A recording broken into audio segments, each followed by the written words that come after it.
Today is episode 1 of the manual swap on my 1988 Saab 900 Turbo. So let's go ahead and get started. In a recent video, I went over all of the parts I have to fully manual swap this car because it came with the 3-speed automatic. We've got our manual transmission over there, and we've got our clutch pedal, our clutch flywheel, all of that good stuff, random seals and shifter cables, linkages, slave master cylinder, all that fun stuff is all buried in here. So today, first episode, our goal is simply to remove the engine. Now I have a few resources that we're going to be using to help out with this. One is the official Bentley manual. I want to give a big shout out to Dan who sent this out to me. He hit me up via email, so big thank you. I spent all last night reading through this, and there's some great info on this. There's also a write-up on, I believe it's Saab.net, talking about how to manual swap these cars and the processes involved, parts needed, etc. On top of this, I'm also going to be having John, who's out there getting his tools unloaded, and Lucas are going to be helping me out with a lot of this job. They're super knowledgeable, very helpful people. I'll put their Instagrams on the screen right here, so please go follow them, guys. They have some great Saab stuff on their Instagrams, but I'm not going to be filming every single little detail of how to remove the engine. That's going to be hard because there's 3 of us working on it, but I guess without further ado, let's go ahead, jump in. And I've got the page marked here, engine removal and installation. So we've got lots of useful diagrams. We're going to be doing lots of labeling of electrical connectors, hoses, all that fun stuff. So yeah, let's get into it.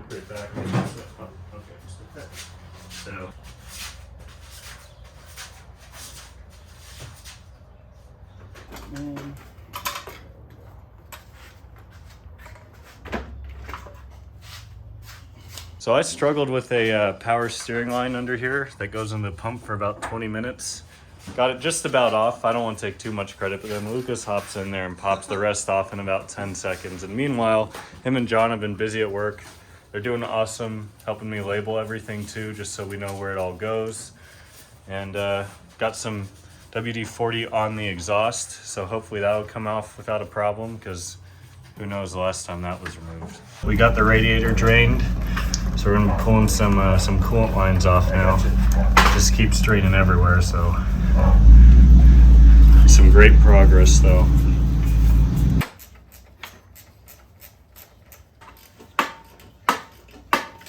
Spin that. Oh yeah, there she goes. Really? Leave it to Saab And he wasn't engineers. even talking about the wrench.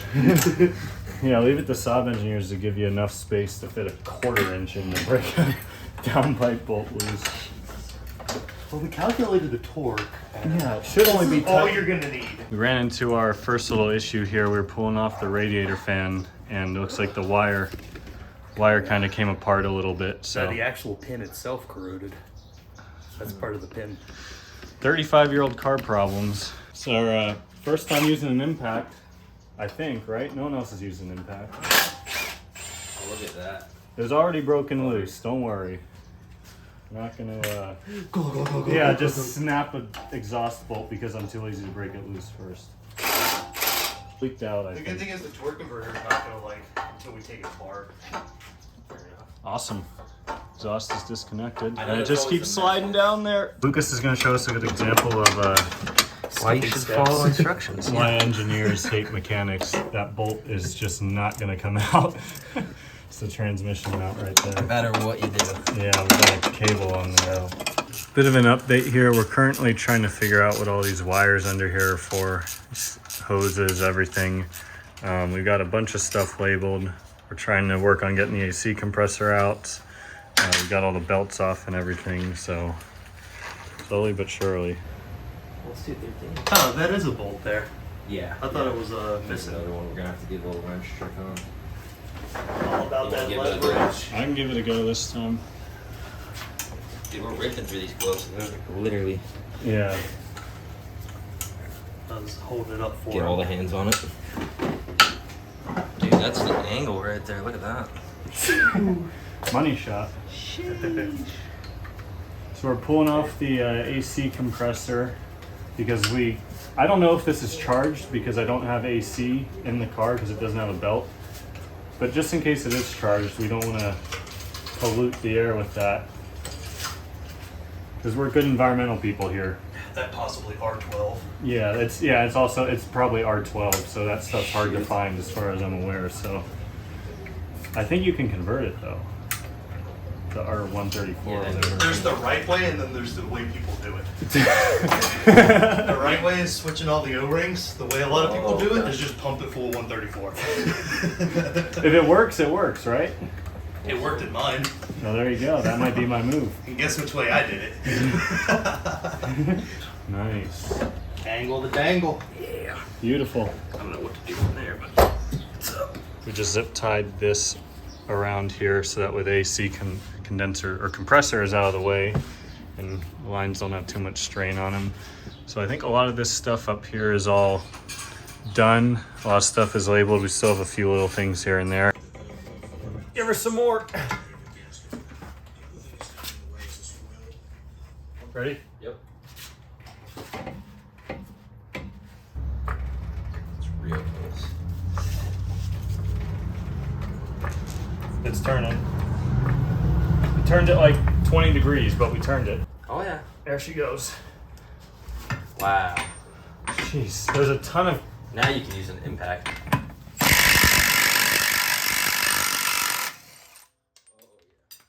Nut was very corroded. There's so much corrosion and stuff on here. Who knows the last time this thing came off?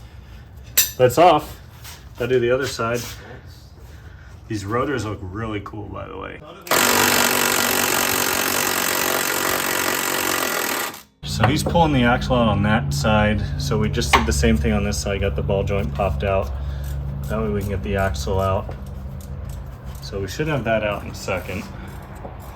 Now we gotta pull the mounts. I did also learn that this front trans mount is different for the automatic than it is for the manual, so I'm gonna have to run back to the junkyard to get a different mount. Thankfully I have good access to one and hopefully it's not destroyed, but I had an accident. We were getting this 14 mil out for this motor mount down here, and when the bolt came out with the impact, the engine kind of moved and the back of the impact smashed my finger against the motor here. So if you don't like blood, guts, stuff like that, don't look at this. It's really not that bad now. It's all cleaned up, but yeah, good flap of skin, nice deep cut. So we got to run up to the store to get some antibiotics and stuff for it. It's all cleaned up now. But yeah, good thing it's on my middle finger so I can do this to it. But I think we're almost ready to take this out. Just got a few more things, but we're gonna take a lunch break and address this. And some first aid, yeah. 1 hour later. The finger all sorted out. Pain has definitely subsided in a substantial amount, so I think I'm good to go. Just gonna have to be operating one-handed from here on out. Definitely was dirty. Such a stubby and short drain plug, look at that. Yeah. We now have oil, power steering fluid, coolant, and It's an EPA's nightmare. EPA nightmare. Good thing this is going in your backyard. Dumping it right down the drain. right into my shower.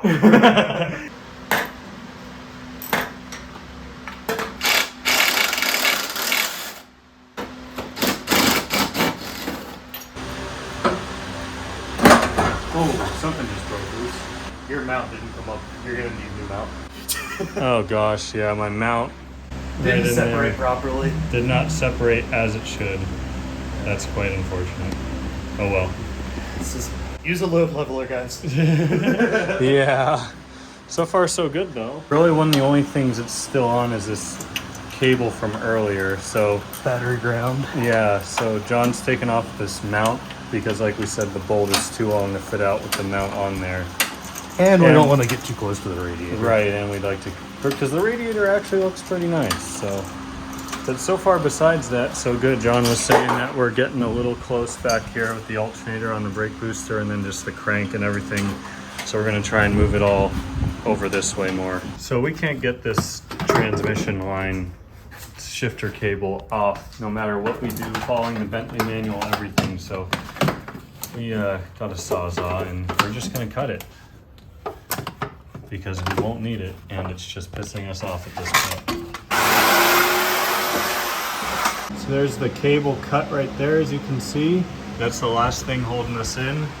And again, obviously much different for a manual, so we didn't need that anyways. So it's time to get back to lifting this thing out.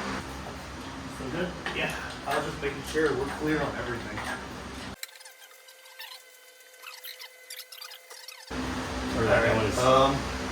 We're still gonna have to go up a little. Just a little more.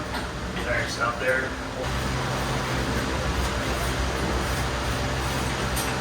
Alright, lower it down. Look at that though, fellas. That's a 900 out. Yeah. You guys need to follow him on Instagram.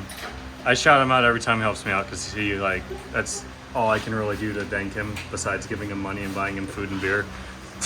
So give him a follow on Instagram. His Instagram's gonna be on the screen. But that's the end of this video, guys. I said we were gonna get the motor pulled in this video and we finally did it.